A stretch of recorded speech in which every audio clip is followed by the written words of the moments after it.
Bienvenue sur Anime Wama 123. Aujourd'hui, nous découvrons ensemble le chapitre 20 de Solo Leveling, Ragnarok. Le chapitre commence par une alerte. Le dernier survivant des nobles démoniaques DE pure lignée, Ezil Radir Astérisque remercie le joueur. Voulez-vous recruter la descendante de Flamme Blanche en tant que compagnon? Deux choix s'offrent à Sio, accepter ou refuser. Il hésite un instant avant de se poser une question troublante. Ezil est-elle la seconde descendante de Monarque? Finalement, il accepte. Une nouvelle alerte apparaît, vous avez accepté la descendante DE, Flamme Blanche, en tant que compagnon.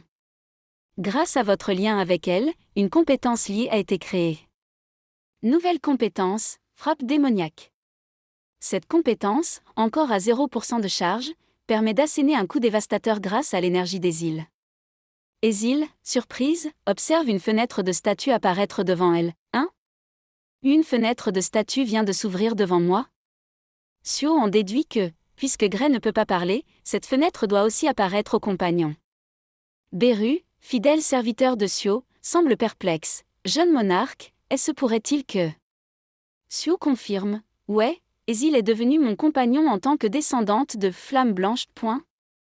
Mais Ezil, encore sous le choc, murmure, moi? La descendante de Flamme Blanche. Sio décide alors de tester la compétence. Il propose à Ezil de l'activer. Et si on testait cette fameuse compétence liée? Prête, Ezil. Ezil répond avec détermination, oui, jeune monarque. Une alerte retentit, compétence LIE accent aigu, frappe démoniaque activée. Sio observe attentivement la manifestation de cette puissance, mais Ezil s'effondre immédiatement après. Désolé. Toute mon énergie est partie. Dans la compétence, Sio comprend alors quelque chose d'important, une seule compétence a aspiré toute son énergie? À quel point peut-elle être puissante? Ezil réalise la nature de cette compétence, une compétence qui m'y permet de transférer MON énergie au jeune monarque. Sio conclut, Cécidia doit former une attaque sensationnelle, n'est-ce pas? Il décide de tester la compétence sur un mur, mais le résultat est décevant.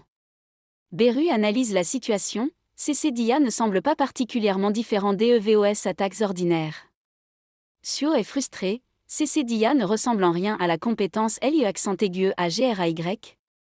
Ezil s'interroge, alors c'est Cécidia que Cécidia donne avec toute MON énergie. Sio soupçonne un problème avec la charge de la compétence, serait-ce à cause des 0% des charges? Mais aucune indication ne permet de la recharger pour le moment. C'est alors que Beru intervient avec une requête inhabituelle. Jeune monarque, puis-je manger les carcasses des démons que vous avez ramenés dans le donjon des ombres? Sio refuse, non, et si je les ai ramenés, c'est pour pouvoir extraire leur ombre. Mais une alerte s'affiche, impossibilité d'utiliser l'extraction d'ombre. Sio est choqué, Cécidia déité que je ne peux pas extraire leur ombre à cause de leur mana corrompu. Beru explique que même son ancien roi ne pouvait pas extraire l'ombre des démons à l'âme corrompue. Sio accepte alors de donner les carcasses à Beru. Ezil, bouleversé, murmure, dire qu'on est corrompu. Qu'il est méchant? Sio lui tend une potion, tiens, une potion devrait te remettre d'aplomb. Ezil, touché, remercie Sio. C'est alors qu'une nouvelle alerte surgit, une partie du donjon des ombres à accent aigu désignée en tant que de domaine DE Flamme Blanche. Sio rassure Ezil, t'inquiète, nous sommes compagnons après tout. Soudain, Beru s'écrie, jeune monarque.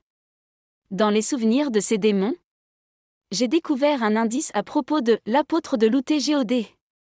Beru explique alors que la poudre d'étoile s'est répandue sur toute la Terre et que les brûlés viennent de l'espace. De plus, il révèle que la guilde Iéna et la guilde Faucheur étaient impliquées dans le trafic d'humains servant à créer cette substance maudite. Leur cible principale? L'apôtre de l'UTGOD. Mais ce dernier reçoit de l'aide d'un humain. Le vice-maître de la guilde Faucheur, Liminsin. La scène change et nous retrouvons Liminsin face aux journalistes. Il clame son innocence. L'enquête s'est conclue sur un non-lieu. Devant sa performance théâtrale, les journalistes commencent à le voir comme un héros. Mais en coulisses, Liminsin change de visage, affichant un sourire diabolique, qui aurait CRU que ce foutu renard m'y renverrait sans m'y poser plus de questions.